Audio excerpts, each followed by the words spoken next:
Fini les difficultés de l'école régionale d'agriculture de Bingerville. Salle de classe, laboratoire et atelier de formation, désormais réhabilités et équipés, d'une valeur de plus de 800 millions de francs CFA.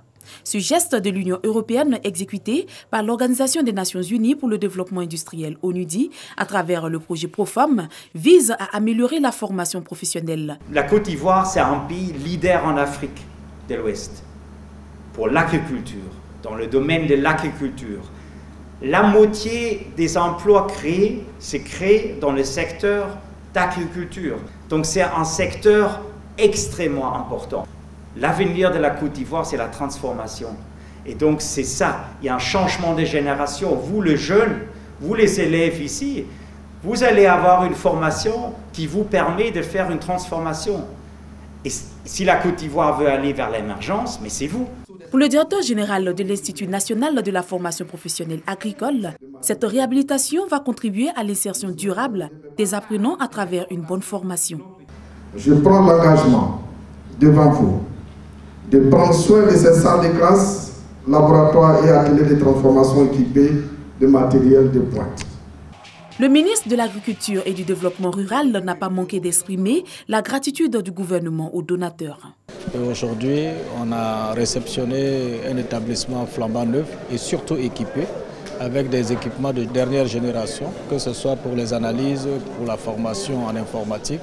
Je voudrais au nom du gouvernement remercier notre partenaire de toujours, l'Union européenne, qui a compris que la formation professionnelle agricole est un point essentiel pour la consolidation du développement de notre pays. Grâce au projet Profam, ce sont au total 11 centres de formation professionnelle réhabilités en Côte d'Ivoire par l'Union européenne d'une valeur de 19 milliards de francs CFA.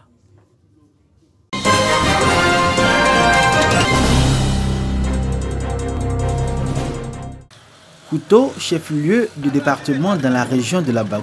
Animation particulière au centre-ville. Le ministre connaît Bruno Nabagné donne le coup de balai de l'opération Grand Ménage dans cette localité. Aussitôt après cet acte symbolique, les autres composantes de la population s'engagent dans la même opération. Une participation massive des populations de Kouto à cœur de maintenir propre leur cadre de vie pour le bien-être dans la ville. Un environnement c'est la santé tout d'abord. Et puis, ça fait qu'on a un cadre de vie qui est plus agréable. Donc on vit mieux aussi. Kouto doit réussir la transition du village vers la ville. Du matériel de salubrité a été mis à la disposition du comité local de salubrité, remis par Massiré Touré Koné, épouse du ministre Koné Bruno, en charge du ministère de la Construction et de l'Urbanisme. Une invitation implicite adressée aux populations à poursuivre les efforts pour garder propre leur environnement et débarrasser la ville de Kouto des ordures, source de maladies. Des étudiants originaires de Kouto ont assuré le volet sensibilisation de l'opération Grand Ménage à Kouto par un sketch dépeignant les risques et les dangers qu'il y a à vivre dans un environnement insalubre.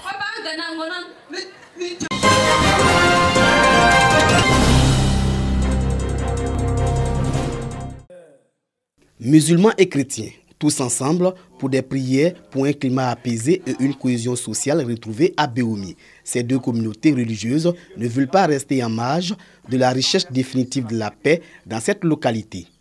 C'est une initiative de la plateforme des leaders croyants pour la paix, la réconciliation, la cohésion sociale et le développement. C'est d'abord de demander pardon à Dieu, mais c'est aussi de rappeler à chacun d'entre nous que notre devoir, c'est de réconcilier, c'est de construire, c'est de bâtir et non de détruire.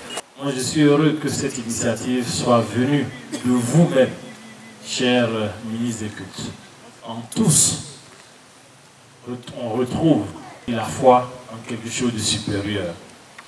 Et c'est ce référent qui est au-dessus de nous, qui doit pouvoir nous accompagner dans le moment le plus difficile. Les guides religieux sont revenus sur les valeurs du pardon, de tolérance, de paix et d'amour qu'enseignent l'islam et le christianisme. Pour ces hommes de Dieu, les leaders communautaires doivent toujours travailler pour la promotion de ces valeurs, valeurs qui sont source de paix et de stabilité dans le monde. Je propose encore rencontrer même les présidents des différents jeunes musulmans baoulés pour savoir dans quelle optique nous allons installer la paix de Béoumi. C'était ce message de paix, ce message de fraternité, ce message d'engagement pour la cohésion que nous sommes venus lancer à toute la population de Béoumi et par ricochet à toute la Côte d'Ivoire. La plateforme des leaders croyants pour la paix La réconciliation, la cohésion sociale et le développement s'inscrivent dans le cadre de la pacification de l'environnement politique et social en Côte d'Ivoire.